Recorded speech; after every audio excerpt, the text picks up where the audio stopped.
Info terbaru di ASN News kali ini tentang rancangan Undang-Undang Aparatur Sipil Negara, RUU ASN, sudah diketok oleh Komisi 2 DPR RI dan akan segera disahkan di rapat paripurna mendatang. Keputusan tingkat I ini memecah kebuntuan 2,5 tahun upaya mengubah UU Nomor 5 Tahun 2014 tentang ASN. Wakil Ketua Komisi 2 yang membidangi pemerintahan, Syamsurizal berkata hasil revisi UU ASN terdiri dari 15 bab dan 76 pasal.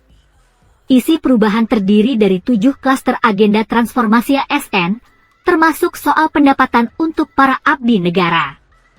Mengubah istilah gaji menjadi penghasilan, mengubah definisi atau batasan pengertian beberapa istilah yaitu istilah PPPK instansi daerah, menteri, dan sistem merit, kata dia dalam rapat pengambilan keputusan yang dilakukan beberapa waktu lalu, dikutip pada Senin, 2 Oktober 2023. Lebih lanjut, perihal gaji dan pendapatan ASN termuat dalam RUU ASN Bab 6.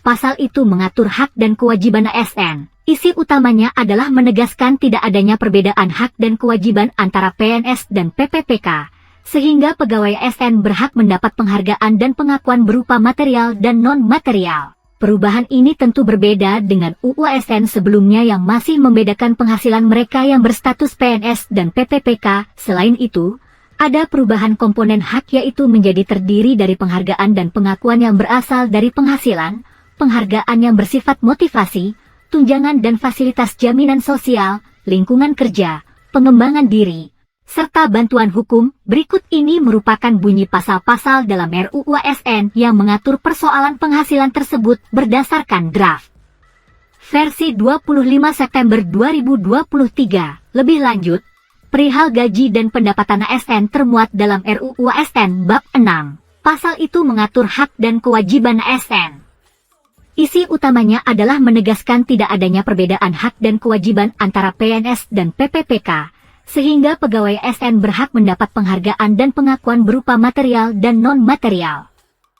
Perubahan ini tentu berbeda dengan UU ASN sebelumnya yang masih membedakan penghasilan mereka yang berstatus PNS dan PPPK. Selain itu, ada perubahan komponen hak yaitu menjadi terdiri dari penghargaan dan pengakuan yang berasal dari penghasilan, penghargaan yang bersifat motivasi, tunjangan dan fasilitas jaminan sosial, lingkungan kerja, pengembangan diri, serta bantuan hukum. Berikut ini merupakan bunyi pasal-pasal dalam RUU ASN yang mengatur persoalan penghasilan tersebut berdasarkan draft versi 25 September 2023. Lebih lanjut, perihal gaji dan pendapatan ASN termuat dalam RUU ASN Bab 6. Pasal itu mengatur hak dan kewajiban ASN. Isi utamanya adalah menegaskan tidak adanya perbedaan hak dan kewajiban antara PNS dan PPPK, sehingga pegawai ASN berhak mendapat penghargaan dan pengakuan berupa material dan non-material. Perubahan ini tentu berbeda dengan UU ASN sebelumnya yang masih membedakan penghasilan mereka yang berstatus PNS dan PPPK. Selain itu, ada perubahan komponen hak yaitu menjadi terdiri dari penghargaan dan pengakuan yang berasal dari penghasilan, penghargaan yang bersifat motivasi, tunjangan dan fasilitas jaminan sosial, lingkungan kerja, pengembangan diri, serta bantuan hukum. Berikut ini merupakan bunyi pasal-pasal dalam RUU ASN yang mengatur persoalan penghasilan tersebut berdasarkan draft versi 25 September 2023. Bab 6. Hak dan kewajiban. Pasal 21. 1. Pegawai ASN berhak memperoleh penghargaan dan pengakuan berupa material dan atau non-material. 2. Komponen penghargaan dan pengakuan pegawai ASN sebagaimana dimaksud pada ayat 1 terdiri atas A. Penghasilan, B. Penghargaan yang bersifat motivasi, C. Tunjangan dan fasilitas, D. Jaminan sosial, E. Lingkungan kerja, F. Pengembangan diri, dan G. Bantuan hukum. 3. Penghasilan sebagaimana dimaksud pada ayat 2 huruf A dapat berupa A. Gaji atau B. Upah. 4. Penghargaan yang bersifat motivasi sebagaimana dimaksud pada ayat 2 huruf B dapat berupa A. Finansial dan atau B. Non-finansial. 5. Tunjangan dan fasilitas sebagaimana dimaksud pada ayat 2 huruf C dapat berupa A. Tunjangan dan fasilitas jabatan, dan atau B. Tunjangan dan fasilitas individu. 6. Jaminan sosial sebagaimana dimaksud pada ayat 2, huruf D terdiri atas A. Jaminan kesehatan, B. Jaminan kecelakaan kerja, C. Jaminan kematian, D. Jaminan pensiun, dan E. Jaminan hari tua. 7. Lingkungan kerja sebagaimana dimaksud pada ayat 2, huruf E dapat berupa A. Fisik, dan atau B. Non-fisik. 8.